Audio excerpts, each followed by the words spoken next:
নমস্কার, আমার নাম গৌতম দাস। আমি বঙ্গীয় কৃষ্টি সমিতি সেক্টর 15 রোহিণীর একজন কর্মকর্তা। আমাদের এই পুজোটা 34 বছর হচ্ছে।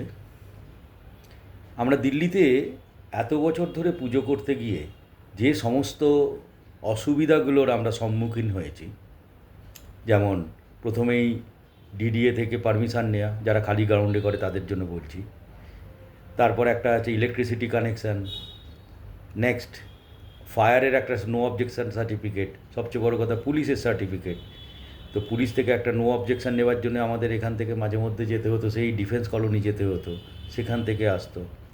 অনেক বছর আমরা চেষ্টা করেছি যে এটা যেহেতু খালি মাঠে হয়, অসুবিধা হয় মহিলাদের জন্য, যারা ভোরবেলা এসে পুজো করতে যায়। মোবাইল টয়লেটের কথা বলেছিলাম, সেসব জিনিসগুলো প্রচণ্ড কস্টলি জিনিস ছিল। জলের ট্যাঙ্কার আমাদের কিনে আনতে হতো। সেই সব প্রবলেমগুলো একের পর এক যখন ফেস করতে করতে আমাদের কোনো দিন সুরা হয়নি। এই ফার্স্ট টাইম দিল্লিতে একটা একটা সংগঠন, তারা সকলে মিলে প্রথমে সব কটা পুজোকে এক ছাতার তলায় নিয়ে আসার চেষ্টা করেছে। আজকের দিনে প্রায় 200খানা, কমসে কম 200খানার ওপরে তো হবেই এই পুজো কমিটি আমরা এক ছাতায় এসেছি। প্রথমে আমরা একটা রবিবারে গিয়েছিলাম বীরেন্দ্র সচদেবার কাছে, ওনার কাছে গিয়ে আমরা মিটিং করি। প্রথমে আমাদের প্রবলেমগুলো সমস্ত ওনার সঙ্গে আলোচনা করি। তারপর অরুণ মুখার্জির নেতৃত্বে সবাই মিলে সেই জিনিসগুলোকে নিয়ে এলজির কাছে যায়, এলজির সঙ্গে কথা বলে, কপিল মিশ্রার সঙ্গে কথা বলে। শেষে এর আগের রবিবারে মুখ্যমন্ত্রী আমাদের শ্রীমতী রেখা গুপ্তার কাছে যান। রেখা গুপ্তা আমাদের সমস্ত প্রবলেমগুলো শোনার পর দিল্লি সরকারের পক্ষ থেকে যে সমস্ত সুবিধাগুলো করেছেন, সেগুলো তো ডেফিনেটলি খুবই বলার মতো, একদম পুরো আমরা খুব উচ্ছ্বাসিত। যেমন উনি বলেছেন বিনামূল্যে জলের ট্যাঙ্কার দেবেন, ফগিং মেশিন, যেটা সন্ধ্যেবেলার পর প্রচণ্ড মশা হয়ে যায় এই সময়, ফগিং মেশিন দেবেন, ফগিং দিয়ে একদম পুরো মশার জন্য করে দেবেন। 1200 ইউনিট হচ্ছে বিদ্যুৎ, 1200 ইউনিট বিদ্যুৎ মানে হচ্ছে অনেকটাই হয়।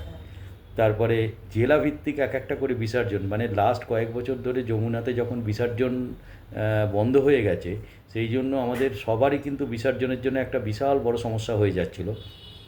তখন প্রত্যেকটা জেলায় এখন আর্টিফিশিয়াল পন্ড বা সেই রকম টাইপের নির্দিষ্ট জায়গায় একটা করার উনি ব্যবস্থা করেছেন। ইলেকট্রিসিটির জন্য প্রায় 60-70 হাজার টাকার মতো আমরা সিকিউরিটি মানি জমা করতাম, সেটাও এখন ড্রাস্টিক্যালি কমিয়ে অনলি 75% দিতে হবে না, মানে 25% দিলেই ঠিক হয়ে যাবে। চিকিৎসার জন্য অ্যাম্বুলেন্স দেওয়ার কথা বলেছেন, মোবাইল টয়লেট দেবেন বলেছেন। সবচেয়ে বড় কথা, সব কিছু এখন হয়ে যাবে একটা সিঙ্গেল উইন্ডোর মাধ্যমে।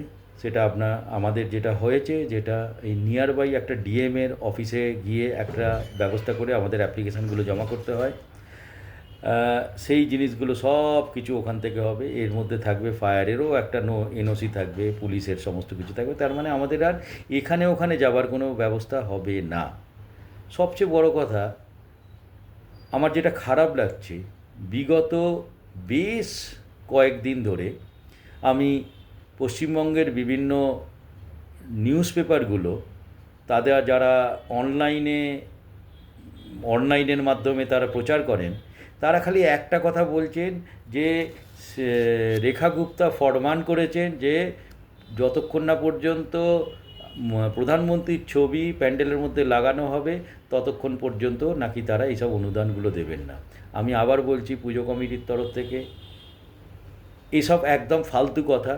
উনি জাস্ট সবার কাছে একটা বলেছিলেন, যে একটাই কথা বলেছিলেন, যে মা দুর্গার পায়ের কাছে নরেন্দ্র মোদীজির ছবি রেখে ওনাকে যেন মা দুর্গা আশীর্বাদ করেন, যাতে উনি দীর্ঘায়ু হন। এছাড়া আর কিছুই নয়। তো আমরা দিল্লির বিভিন্ন পুজো কমিটির সবার সঙ্গেই কথা বলেছি।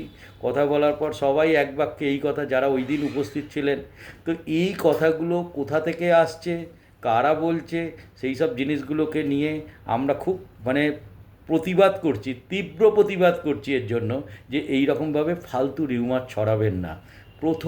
প্রথম এত বছর পরে এক হচ্ছে আমাদের সমস্ত পুজো কমিটিগুলো একটা জায়গায় আসার সুযোগ পেয়েছি। আমরা সবাই সেই রকম ডাইরেকশন হিসাবে কাজ করছি। তো প্রথম প্রথম একটু অসুবিধা হচ্ছিল, কিন্তু এখন অনেকটা সুবিধা হয়ে গেছে। তো দয়া করে আমি কলকাতার সমস্ত লিডিং নিউজ পেপারগুলোর কাছে অনুরোধ করব, আপনারা ভুল খবর দেবেন না, তাতে মানুষ বিভ্রান্ত হবে। এরকমভাবে করলে আমরাও তো প্রবাসী, আমরাও তো মা দুর্গার পুজো করছি, আপনাদের মতোই তো করছি। তো আমাদের একটু করতে দিন না। আর যদি সরকার থেকে যদি কিছু সুযোগ দেয়, তাহলে আমাদের নিতে অসুবিধার কী আছে? তবে আপনাদের একটাই কথা আবার বলছি, প্লিজ প্লিজ এই সব যে টাইপের কাজগুলো করবেন না আপনারা। ভালো থাকবেন, পুজোটা সবার ভালো কাটুক, আমি এই কথাই মা দুর্গার কাছে, মা দুর্গার চরণে আমি রাখবো। সবাই ভালো থাকুন, সুস্থ থাকুন। ধন্যবাদ।